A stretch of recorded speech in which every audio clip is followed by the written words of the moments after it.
भगवान महादेव को क्यों एक कल्याणकारी रूप, सातवां अवतार क्यों धारण करना पड़ा? परम भक्तों, आप लोग जानते ही होंगे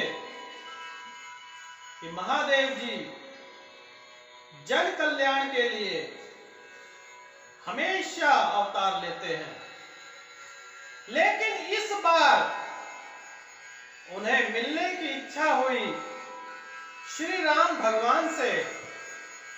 इस कारणवश उन्होंने बजरंगबली अवतार धारण किया। इसमें दो कहानियां हैं, बड़ी दिलचस्प हैं। भगवान महादेव बहुत चिंतित में बैठे हुए थे। माता पार्वती ने पूछा, हे महाराज, आपको किस बात की चिंता है? आप तो त्रिलोकीनाथ हैं।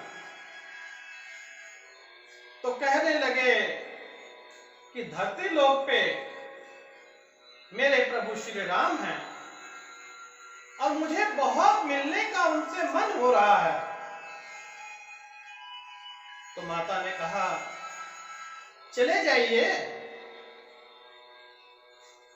प्रभु जानते थे कि माता उनके बगैर नहीं रह सकेंगी, इसलिए उन्होंने बजरंगबली रूप धारण किया। अब बजरंगबली रूप धारण करने के ऊपर भी एक अनोखी कथा सब लोग जानते हैं। वानर राज केसरी नंदन जंगल में भ्रमण के लिए निकले। उस समय वहां पे यज्ञ चल रहा था। यज्ञ में उत्पात मचाने के लिए गजराज आ गए। सारे साधु महात्मा छितर बितर होने लगे। उसने बहुत उत्पात मचाया यज्ञ, यहां तक कि यज्ञ हवन कुंड भी तोड़ दिया। ये सब वानर राज केसरी नंदन देख रहे थे। वो आए और उससे युद्ध किया और उसे परास्त कर दिया। ऋषिवर बहुत प्रसन्न हुए और कहने लगे, हे महाराज, कोई वर मांगिए, हम आपसे बहुत प्रसन्न हैं। आपने हमारी रक्षा की है। वानर राज कहने लगे कि आप इतने ही प्रसन्न हैं तो मुझे एक ऐसा वर दीजिए कि महादेव जैसा शक्तिशाली पुत्र, पवन देव जैसा तेज और ब्रह्मा जैसा ज्ञानी पुत्र हो।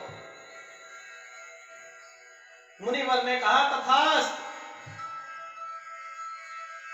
माता अंजना जंगल में भ्रमण के लिए निकले। उसी समय तेज गति से वायुदेव आए और माता को स्पर्श किया। ये देखकर माता बहुत क्रोधित हो गई और कहने लगी, हे राक्षस, मैं तुझे श्राप दे दूंगी। वैसे ही वायुदेव प्रकट हुए और कहने लगे, माता मुझे क्षमा करें, ये तो महादेव जी की आज्ञा है।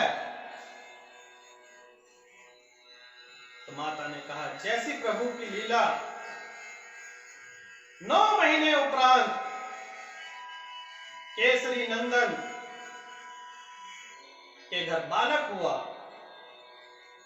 वानर रूपी बालक।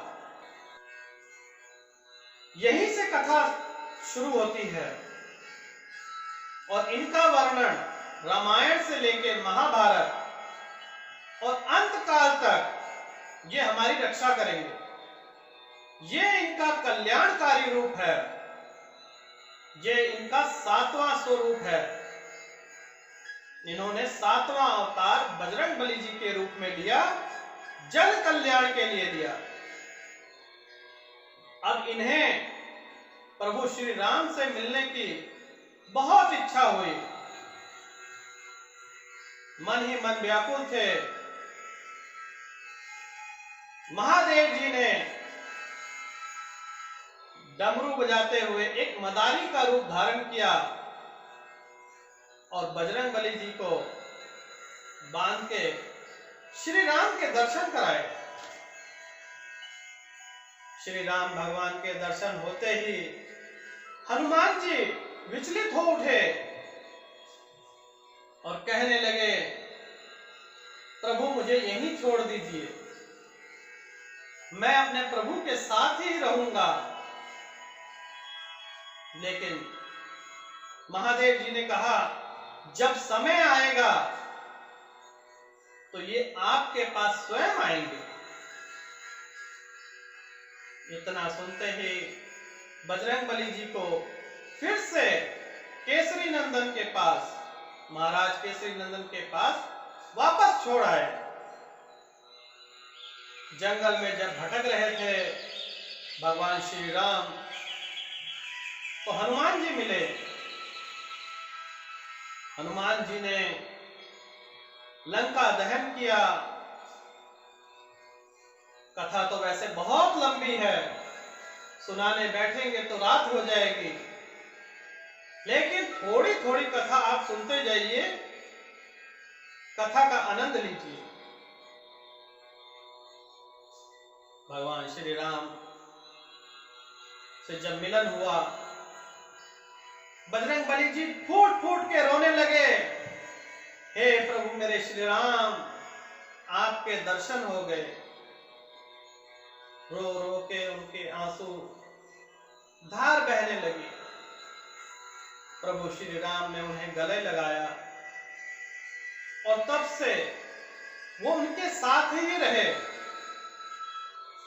जब प्रभु श्री राम ये युद्ध जीत चुके, उसके उपरांत प्रभु श्री राम यमुना नदी में चले गए और उन्होंने अपना देह त्याग दिया। लेकिन बजरंगबली जी को यह आशीर्वाद दिया कि जो भी भक्त मेरा नाम लेगा तुम उन्हें कोई कष्ट नहीं आने दोगे। जो भी श्री राम का नाम लेगा उसे तुमने कभी कोई कष्ट आने नहीं देना है।